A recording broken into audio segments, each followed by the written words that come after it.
Welcome to Leaving CrazyTown with Finn and Sarah. We just spent 10 minutes discussing things and we're probably still unclear, but we're going to do our best to wing it. What we want to talk about now are scenarios that really exacerbate our codependency, or scenarios or situations that are turned into traumatic events because of our codependency. Yes. Like, I'll just give you an example. So for me, when I'm feeling really codependent and people I don't really want to spend time with, they're like, what are you doing for Thanksgiving, Finn? Yes. And I'm like a deer in the headlights. Yes. Because I really want to say it's none of your business. You know why? Because I fear if they ask me, right? And I say, oh, I'm doing this. I get fearful when people have poor boundaries. Typically, someone I don't want to spend time with has poor boundaries. So they're like, oh, can I go? Or, like they invite themselves, or, I don't know what else. Like those scenarios trigger my codependency because I don't want to hurt their feelings. Yes. Yes. So what we're talking about is we're talking about our codependency getting, he said this, but he didn't say Thanksgiving in the beginning sentence. It gets so much worse around holidays because activated. Because we feel codependency in general, we feel responsible for other people. Now think about it being a holiday and some person that you feel bad for anyway, is going to be alone. It's really hard to combat all of the media. Thanksgiving, the family and I don't know about you, but for years my family was insane. They threw turkeys and everything and it was crazy. But I still, every year as a child, would get this picture in my mind of the candles and the family all talking and sharing each other, stories and feeding each other. And it was so beautiful. And that's not reality. But we get this idea in our head that we have to show up. We have all these things. So we're just going to talk about a few things that really get going. Activate our codependency. In Thanksgiving time. All right. So the first one you were mentioning Bad boundaries. Not mine. Well, yeah, mine, because I don't want to say no. But how to handle, how to deal with people saying, what are you doing? What are you doing? Jeez, that sounds so great. Can I come? I love a family like that. And you can feel, you're standing there, and what happens is you start to feel guilty. And then you start to feel responsible for them. And then you start to feel fearful of them having feelings and them being hurt. So it creates this cyclone between you. How do you handle that? Well, I have mastered the comment, that sounds great. That's not a big deal for me because I'm like, oh, it is. All right. I don't take the hook. All right. And that's now I'm really good with not taking the hook anymore. Okay. People can be like, look at my beautiful blue hair, trying to get my attention. And I would look everywhere but at that hair. So if they're just dropping hints, I'm good with ignoring the crap out of those. Okay. What would activate you is the question. To want to invite someone at Thanksgiving? How would they behave or what would they do? My first issue would be really somebody asking if they could come. Okay. So that would trigger what? You'd feel, well, it would be really easy if it was at your house. And I'd be like, oh, I'm not the one that made the plan. Sorry. I would deflect.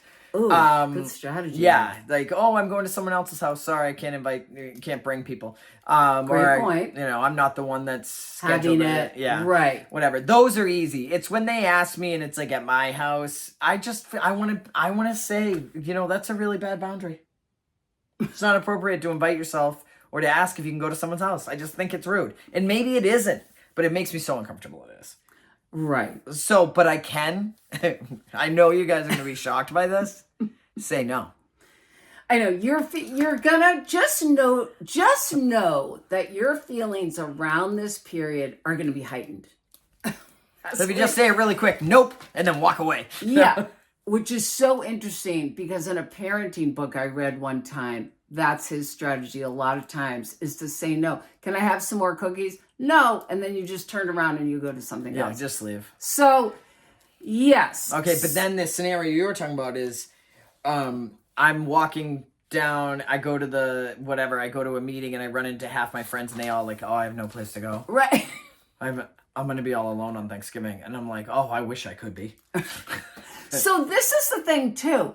During this time, because we have this heightened sense of responsibility for everybody else, you may find yourself saying, oh my God, should I invite all those people that don't have a place to go to my house? Now, if you want to do that, Great.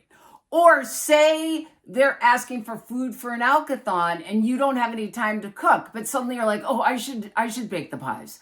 Like, just notice the kind of part of you that feels urgent. And that's a tip, bud. When you have the urgent feeling, it's your codependency getting activated. So just notice that. If you're about to say, I'm going to bring 8 pies, just pause and think to yourself, I'll decide tomorrow. So I also agree with that. And I think a trigger besides the emergency stuff. Yes. In my mind, I will often hear myself saying, well, I should. Okay. Brilliant. That doesn't mean I want to. Yep. Being in recovery, we're told about doing service all the time. Yes. Be of service. Okay. I had to really start to learn a little bit about, for me, I can put my best foot forward and I have a cup to pour into somebody else's if mine's full. Amen. Now, being of service doesn't mean depleting myself and getting me running ragged. So if I find myself doing the should, perfect. It's not a choice. Great sign. It's me forcing myself to do something because of those beautiful Thanksgiving ads or whatever. Great sign. Yes. And then just made me think of this. The other codependency behavior that runs rampant during the holidays, overcommitting and overdoing and overfunctioning. So, go ahead. Thanksgiving, we're having brunch, right, at my friend's house in Massachusetts at 8. And then at noon, I have to be in Western Connecticut for a luncheon. And then at 4, I'm having dessert in New York. I have literally heard people say stuff like that. Yeah, and They're driving. Yeah, to me, that's insanity. And basically, I would hypothesize that they said yes to all of those things because they couldn't say no and they felt guilty or responsible for the other person's feelings. The other BS crap I hear Yes. is young parents. Well, I want my kids to be able to see their relatives. Oh, God. I'm gonna activate Sarah. She hates when people do things on behalf of kids. Literally, and then they're dragging them out of bed first thing in the morning and traveling these kids all around. Well, guess what? If we want grandpa or auntie or uncle to see the kids, you can bring them to your house. Yes. They doesn't have to be on one day a year, you know? I know, that's the other thing. To keep remembering you have choices and also think it through. See, the trouble is when you overcommit and overfunction, usually by Monday after Thanksgiving, you're a maniac. You're either enraged or you're exhausted. And those two things are not good. So it's thinking to yourself when you're planning your holidays or when someone asks you, like for the 8th time, to bring something else or to make something for a church function or whatever the issue is, to think about, is this reasonable? Think about your own time schedule, what you've already committed to. If you have a family or kids and you're cooking, what are you already doing? That you don't have to say yes to everything because you're going to suffer the consequences later. And if you're in the program, and I will say I used to do intakes during this period, the most calls during this period, because people can't say no, they get enraged, and then they drink. So this is a very dangerous time for addiction and relapsing and all that stuff. That's why we're talking about this codependency recovery. It's really serious and it can contribute to addiction in a significant way. Okay, before we get too far off of the overcommitting. Right. Go ahead. I just want to make sure that you're aware of this. Okay.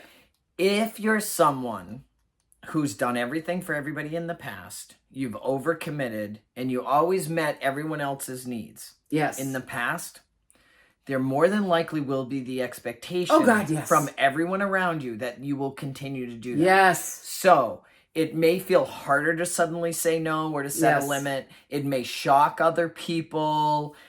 But that's okay. I hear from, well, I've always done. It doesn't matter. One of the personal rights that we all have is to change our mind and do different. Like, we do not have to do what we've always done. It may be harder for other people to understand that today.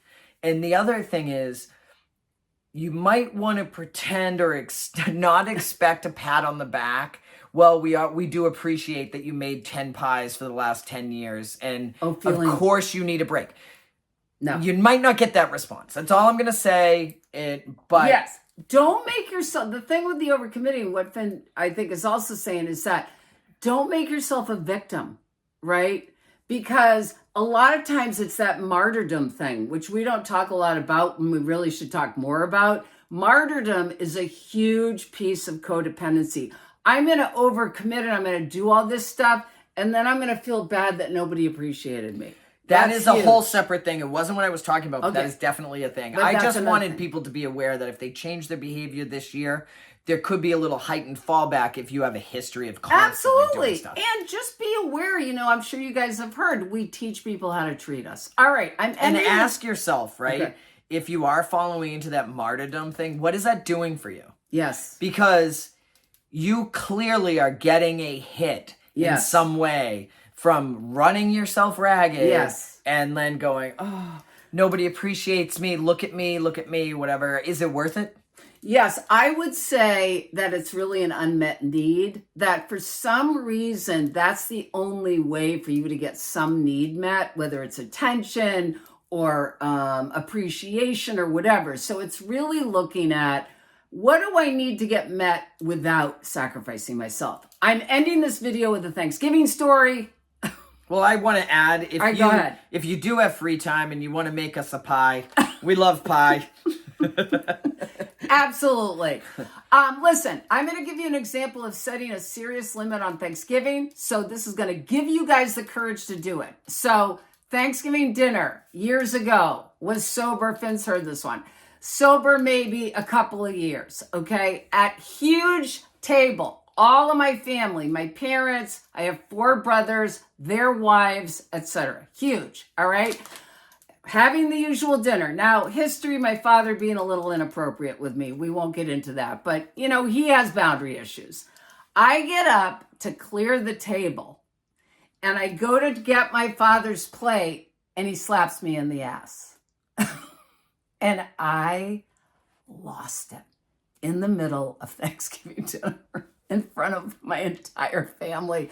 I started screaming, please don't do that. Don't touch me in the ass. Don't do that anymore. I'm so tired of you doing that. And the thing is, if I had set a limit previously, probably I wouldn't have had an extreme overreaction and made a fool of myself, although he did never do it again. I will say that. So yes, don't put yourself in a position where you're finally having to set a boundary. But the fact is, if I could do it on Thanksgiving, anything is possible. We're out of here. Fasten your seatbelt.